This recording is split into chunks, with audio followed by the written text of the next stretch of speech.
ভোলাগঞ্জে এসে আমাদের একটা প্ল্যান ছিল, কিন্তু আমাদের এই আশা নিরাশায় পরিণত হয়। তবে এই হতাশার মাঝেও আমরা প্রকৃতির এক অন্য রূপ দেখি। তাই আজকের গল্পটা একটু আলাদা।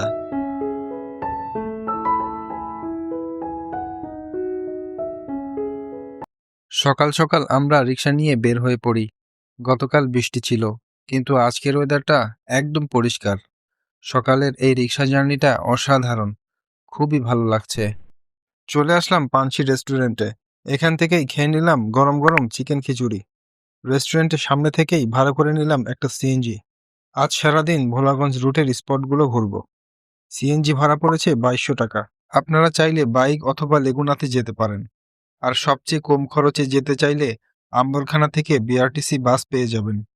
ভাড়া পড়বে জনপ্রতি 100 টাকার মতো।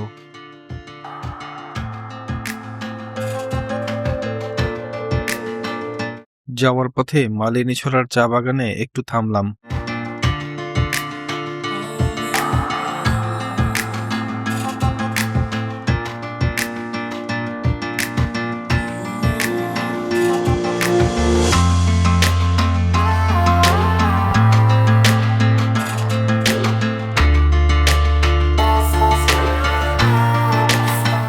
এই ব্রিজের কাছে না থেমে পারলাম না। এখান থেকে চারপাশের দৃশ্যটা এত সুন্দর লাগছিল, সুবহানাল্লাহ, যা বলে বোঝানো সম্ভব নয়।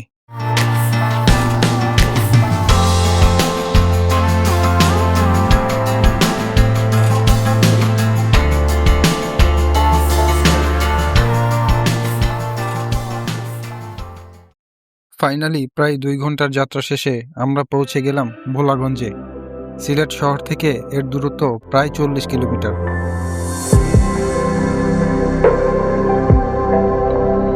মেঘালয়ের উঁচু উঁচু পাহাড়, পাহাড়ের পেটের ভিতরে ছোট ছোট বাড়িঘর, মেঘ আর নদী, মনে হচ্ছে এ যেন এক অন্য জগতে চলে এসেছি। সুবহানাল্লাহ। ভোলাগঞ্জ সাদা পাথরের মেন স্পটে যাওয়ার জন্য এই ধলাই নদী পাড়ি দিতে হবে। তাই আমরা একটা নৌকা নিয়ে নিলাম। নৌকা ভাড়া যাওয়া আসা 800 টাকা। একটি নৌকায় সর্বোচ্চ 8 জন যাওয়া যায়।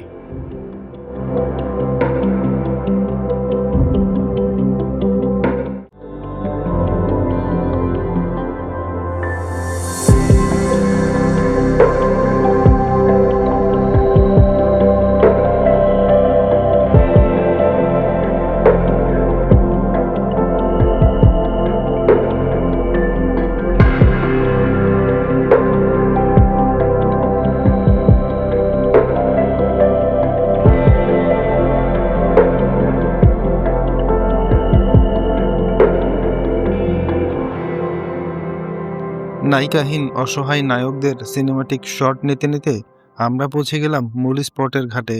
এখান থেকে কিছু পথ হেঁটে যেতে হবে। আপনারা চাইলে 100 টাকা দিয়ে ঘোড়ায় চড়ে যেতে পারেন। ঘোড়াগুলো দেখতে কিন্তু চমৎকার লাগছে। মনে হচ্ছে আমরা কোনো রাজার রাজ্যে চলে এসেছি।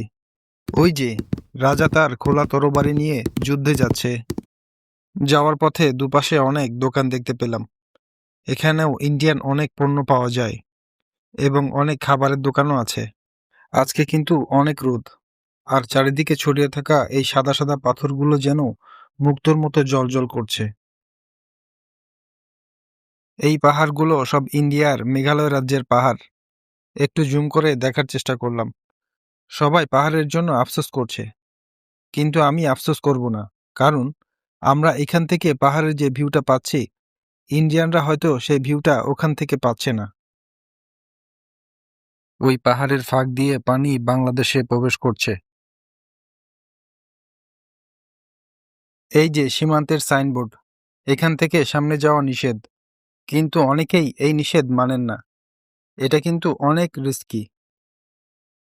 আমরা আস্তে আস্তে পানির দিকে এগোচ্ছি। এই জায়গাটা পাথরে ভরা, তাই একটু সাবধানে যেতে হবে। ভোলাগঞ্জের স্বচ্ছ পানিতে আমরা একটু জলকেলি করব, লাফালাফি করব, আনন্দ করব। এটা আমাদের আগে থেকেই প্ল্যান ছিল। কিন্তু গতকাল রাতে প্রচুর বৃষ্টি হয়েছিল, তাই আজকে পানির রং একেবারেই ঘোলাটে এবং পানিতে যে ভয়ানক স্রোত, দেখুন কি অবস্থা।